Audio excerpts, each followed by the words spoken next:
Good morning students, welcome to our next class of B Ed second year. आज हम लोग अपने कक्षा में पढ़ेंगे शैक्षिक नियोजन के सिद्धांत। शैक्षिक नियोजन के सिद्धांत क्यों बनाते हैं? पिछली कक्षा में हम लोगों ने पढ़ा है कि शैक्षिक नियोजन की आशय क्या है, उसका महत्व क्या है। किसी भी शिक्षा की व्यवस्था को सुचारू रूप से चलाने के लिए हम लोग शैक्षिक नियोजन का निर्माण करते हैं। उसी प्रकार कुछ इसके मूलभूत सिद्धांत हैं। सिद्धांतों को रखकर ही हम शैक्षिक नियोजन को अच्छी तरह से परख सकते हैं या उसका हम संपादित कर सकते हैं। उसके प्रमुख सिद्धांत निम्नलिखित हैं। पहला, लक्ष्य प्राप्ति की सिद्धांत। अगर जब तक कोई भी लक्ष्य हमारे पास नहीं रहेगा, हम सिद्धांत जो रहेगा, योजना तो तैयार करेंगे लेकिन लक्ष्य के विहीन रहेगा तो वो सिद्धांत जो रहेगा बेकार रहेगा। उससे हमको कोई लाभ प्राप्त नहीं होगा, क्योंकि उद्देश्य भले छोटे हो या बड़े हो, उनको प्राप्ति करने के लिए लक्ष्य को निश्चित करना पड़ता है।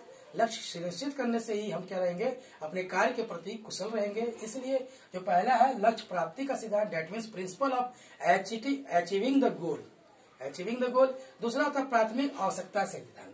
हमको देखना पड़ता है कि कोई भी चीज जो है, हमारी प्राइमरी जो है वो डिमांड क्या है या रिक्वायरमेंट क्या है जिस क्षेत्र में, इसके कारण इसको कार्य करना पड़ेगा। जब किसी क्षेत्र में राष्ट्र का शिक्षा का नियोजन किया जाता है तो सबसे पहले देखा जाता है कि उसका मूलभूत आवश्यकता क्या है, क्या होना चाहिए वहां पर, कैसे उनका विकास होना चाहिए। जैसे मान लीजिए हमारा देश जो है कृषि प्रधान प्रदेश है, तो वहां के लोग ज्यादातर कृषि में लगे रहेंगे, तो नए जो नियम बनेंगे, जो भी चीज कार्य करेंगे, कृषि प्रधान देश की आवश्यकताओं से भिन्न होनी तो चाहिए, लेकिन शिक्षा जो होती है ऐसी होनी चाहिए उनकी पद्धति के अनुसार उनको लाभप्रद हो, जिसके कारण उनका विकास हो सके। क्योंकि अगर मान लीजिए सभी जो ट्रेंडर्स जो है, स्टूडेंट्स के ट्रेंड्स जो है एजुकेशन सिस्टम के अलग विमुख हो जाएंगे तो क्या होगा, उसका रिजल्ट हमारे पास नहीं आ जाएगा, हमारा देश जो होगा विमुख हो जाएगा अपने यानी लक्ष्य के प्रति। अगला जो होता है गुणात्मक सुधार का सिद्धांत। जब भी कोई भी चीज करते हैं तो क्वालिटेटिव हम उसमें क्या होना चाहिए, हमको इम्प्रूवमेंट होना चाहिए। जब भी कोई शिक्षा में अगर कमियां है तो उस कमियों को यानी दूर करने के लिए क्या ना करना चाहिए, हमको ऐसा संख्यात्मक और परिणात्मक दोनों की बात है, संख्या हो लेकिन ऐसा ना हो कि परिणाम में उसमें कमियां हो। परिणाम का सुधार आना चाहिए, गुणात्मक वृद्धि होनी चाहिए बच्चे में, जैसे कि गुण भी वाली प्रॉपर्टीज उसकी जो इंक्रीज हो। न जनतंत्र का है, जैसे प्रजातंत्र शैक्षिक नियोजन को बिल्कुल इस तरह से तिरस्कार नहीं कर सकता कि धर और ध्यान में ऐसा नहीं दिया जाए कि केवल धर्म के केवल बातें नहीं कर सके, शिक्षा की बातें करेंगे और शिक्षा के अनुसार ही बच्चे को ऐसा विकास किया जाए कि उसका चहुँ विकास हो। इस तरह से क्या होता है, उसमें गुणात्मक सुधार लाने का प्रयास करेंगे और चाहेंगे ऐसा कि जो बच्चा सीखे वो उसको जीवन पर्यंत उसके कार्य करे, या ऐसे समय में निरंतर विकास उसमें पूरे मानव जगत में हो, जिसके कारण उसके जो सुधार हो। गुणात्मक सुधार का मतलब ये होता है। अगला है हमारे पास उपयोगिता का सिद्धांत। कोई भी चीज जो होती है, हमारी सबसे बात है कि कोई भी चीज को क्या चीज इसका जो है शैक्षिक नियोजन क्या देता है हमको, समाज को इससे क्या मिलना है, समुदाय को इससे क्या प्राप्त होगा, किसी एक विशेष क्षेत्र में इसका उपयोग होगा कि नहीं होगा। प्रारंभिक शिक्षा बच्चे के लिए, छोटे बच्चों के लिए, फिर मध्य शिक्षा जो उसके उससे बड़े के लिए, उस तक जो है उसके बाद के लिए। तो जैसे जैसे एज और वर्क के बेस पर होता है तो ऐसा नियोजन करना चाहिए जो कि उसकी उम्र, उसके काल के हिसाब से, समय परिस्थिति के हिसाब से उसकी उपयोगिता कितनी हो सकती है, उसके मौलिक उद्देश्यों की यानी कि ह्रास ना हो, ऐसा यानी बनाने का प्रयास करना चाहिए सिद्धांत, ऐसा होता है। फिर अगला होता है वास्तविकता का सिद्धांत। जो ये जीवन है वो किसमें, रियलिटी में।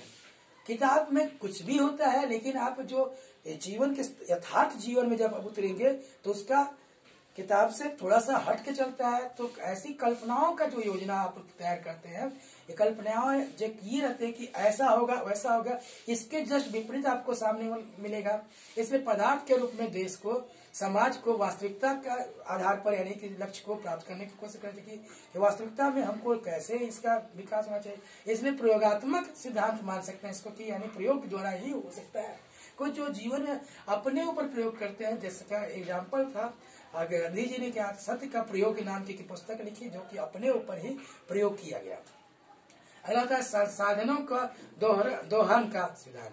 कोई भी यानी जो होता है principle of exploitation of resources. कई बार क्या होता है, संसाधन का हम लोग नुकसान सही से उपयोग नहीं कर पाते। हमारे पास आसपास बहुत सारे संसाधन है जिसको कम समय में समुचित उपयोग किया जा सकता है, लेकिन हमको उसका अगर सही से नहीं, भौतिक और भौतिक दोनों प्रकार के अगर नहीं है तो हम उसको संसाधन को किस प्रकार यूटिलाइज करेंगे, ये समझ में नहीं आएगा। जैसे मान लीजिए किसी संसाधन का उपयोग करके हम कम समय में अपनी शिक्षा व्यवस्था को निर्माण कर सकते हैं, लेकिन अगर वो हम उसका इस्तेमाल ही नहीं करेंगे तो कैसे हम करेंगे।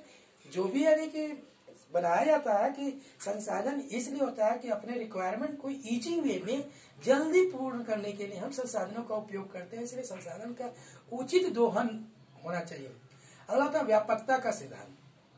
कोई भी सिद्धांत की व्यापकता डिपेंड करती है कि कैसा समग्र विकास हो रहा है कि नहीं, बच्चे में जो होता है टोटल डेवलपमेंट कर पाएगा कि नहीं, और इस दृष्टि से जीवन पर्यंत शिक्षा चल सकती है कि नहीं, ये शिक्षा का जीवन पर्यंत पर कोई उपयोग है कि इसमें छोटी योजनाएं, बड़ी योजनाएं, काल्पनिक योजनाएं, अल्पकालीन योजनाएं, दीर्घकालीन योजनाएं, सभी को आंका जाता है और उसके संदर्भ में आंकने के बाद जो दैनिक जीवन में उसकी उपयोगिता होती है उसके अनुसार हम जो है उसका निर्माण करते हैं। और उस सिद्धांत के अनुसार क्या होती है, व्यापकता होती है, जिसमें जैसे मान लीजिए परीक्षाएं भी होती है, जिसमें आप लोग एफए देते हैं, फिर एसए देते हैं, जिसमें फॉर्मेटिव टेस्ट होते हैं, फिर उसके बाद क्या होता है समेटिव असेसमेंट होते हैं, जिसके अनुसार यानी कि आपका समग्र विकास का निर्माण किया जाता है कि जैसे कैसे किसी बालक का समग्र विकास हो सके।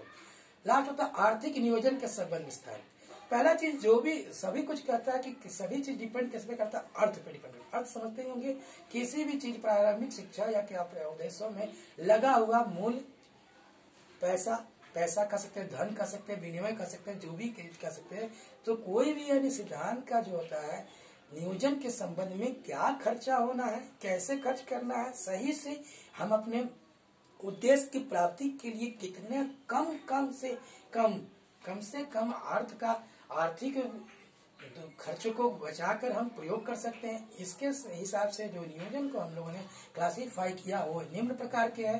पहला जो हमारा है principle of achieving the goal, that means लक्ष्य प्राप्ति का सिद्धांत। दूसरा है हमारा प्रिंसिपल ऑफ प्राइमरी रिक्वायरमेंट, प्रारंभिक आवश्यकता का सिद्धांत, जो हमारी सबसे पहली जरूरत है उसका सिद्धांत होता है।